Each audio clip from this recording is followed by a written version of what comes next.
So hello everyone, it's a pleasure to be here, definitely. I'm very happy to introduce you today a case study from Tartu. We have a very interesting experience I would like to share with you, and I would also like to explain some of the topics we have done already. So we all know that culture makes the cities, areas, regions livable, attractive, and also economically effective. And also we know that they have a very strong social impact. So culture is pretty much driver of everything in the region. In 2020, we were all in a very interesting situation. I'm sure you all remember. COVID came. Everything was cancelled. Cities were empty. People were at homes. And it was a very interesting situation and a challenge for all the cities and municipalities and areas. So in Tartu, we were thinking, what can we do? What can we do to be attractive in this summer? How can we create the environment for the people so they can still come with the restrictions, feel free and enjoy themselves? And how can we put Tartu on the map, on a situation when all the events were cancelled? So, in cooperation with city and many nice organizations, NGOs, government organizations, city organization, the Car-Free Avenue was born. And why are we doing this? As Mayor said, Tartu has been selected as one of the 100 climate neutral cities. It's a very ambitious plan and we are very proud about it. But also, we all know that the single-use plastic directive came into force last summer. In Estonia, it will hit us this July. And really to make people see differently their city, we need to make a change. We need to make them see that they can influence and that the small steps will take them to the right direction. And as I already said, I believe that if anyone can do it, the culture can. Because we have ways to show people that the change is possible, you can make small steps, and it takes you to the right direction. In Estonia, the government has said that the single-use plastics can't be used in public events in local municipalities. So now in the municipalities, we have to figure out how to make it happen. This is all what the law is telling us.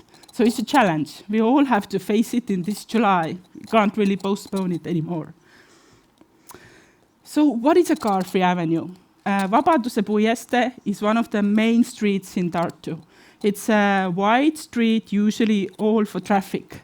But in 2024, we closed it for traffic. It wasn't a very popular decision, as you all might understand. But we created it a very nice environment for the people to spend their free time. There were food trucks, culture, and very nice green areas. And you could sit down, enjoy your day, and come every day. And there was always something happening. So we really changed the way people see their city. And this is something Tartuvians really appreciated. How do I know that? Because we tried to measured how many people visited, how much time they spent there, and what did they like most. And it was a success on 2020, and it was also a success on 2021. And also numbers. All the foreign tourists were gone, you all know that. In 2020, 21, empty, nothing. People couldn't travel. So you could only hope that the local tourists will come, that the local people, Tartuvians, will love what you have done, and that they will bring all their families, friends all over Estonia. And it definitely happened in Tartu. They came, and the statistics show that they actually stayed longer, which really is good for the economy, of course. So we really wanted to create a nice city space. So this is actually a street you can show, and there's a fountain in the middle of the street. So you could enjoy, cool off. There was a playground for children. So the main street, only for traffic, was used for totally something else. And people really enjoyed and appreciated it. And who else, if not culture, can lead the way? It's not anymore a matter of being really adapt. It's a matter of necessity now because we really have to adapt. We don't have any choice anymore. So it's arts of survival, or in a way, arts for survival now. So what have we done in Tartu so far? City of Tartu has made first steps to have our carbon footprint measured. It's an ambitious plan. We know we have a long way to go, but I'm very proud that city is taking those steps. And European Capital of Culture 2024 has created a strategy for all the Tartu and Southern Estonia to go green. So all the cultural organizations, managers, they have a very nice tool, practical tool that they can use to become more environmentally friendly. There's a basic level, but there's also a next level. So every year you can adapt and you can go higher, have new goals, and take a next step further. And we also started recognizing best examples. It is a very nice step. It's not expensive for the city, but it really helps to motivate our organizations, show them that we appreciate their efforts and that we think that they are important for us. And Car-Free Avenue is also one of the top 100 good practice stories in green destinations, which is also a very nice recognition for the city. So what did we do in Car-Free Avenue to raise environmental awareness?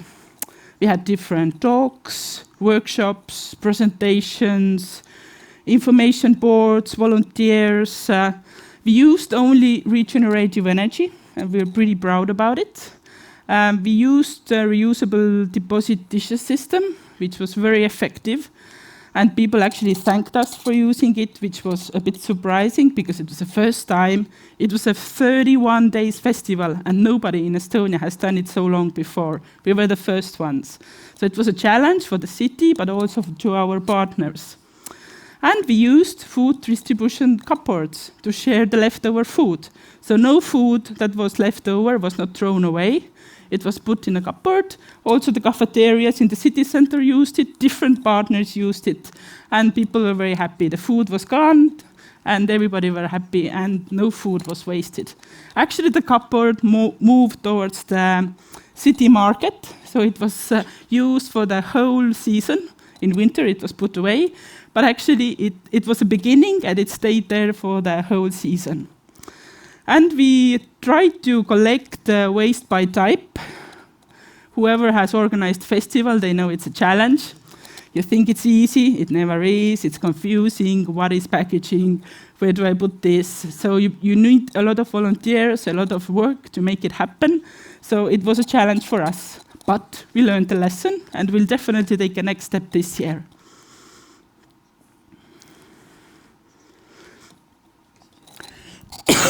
Excuse me.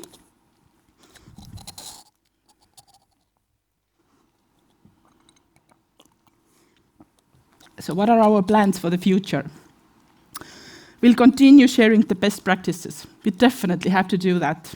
I think it's a way to motivate and really make people believe that it works. We'll have different courses, mentoring programs. We'll do counseling to make sure that everybody are feeling comfortable taking those first steps in the right direction. We'll generate a very practical toolkit, so you can have a very practical tool you can use to set your goals and also measure how you did. Sorry. And we'll definitely continue recognizing the best examples. So what else? Green plan is a must if you want to have a public event permit in Tartu. In July, it's obligatory for everyone in Estonia. We don't have a choice. We have to start right now. It will be a must in the future to get a grant from the city of Tartu. It sounds challenging, but we're here for our partners, and together we can do it. And we'll definitely work on a green label for the organizations and events, because we want people to feel comfortable and we want to motivate them to take those steps. And you all know, going green is a matter of honor. There's no choice.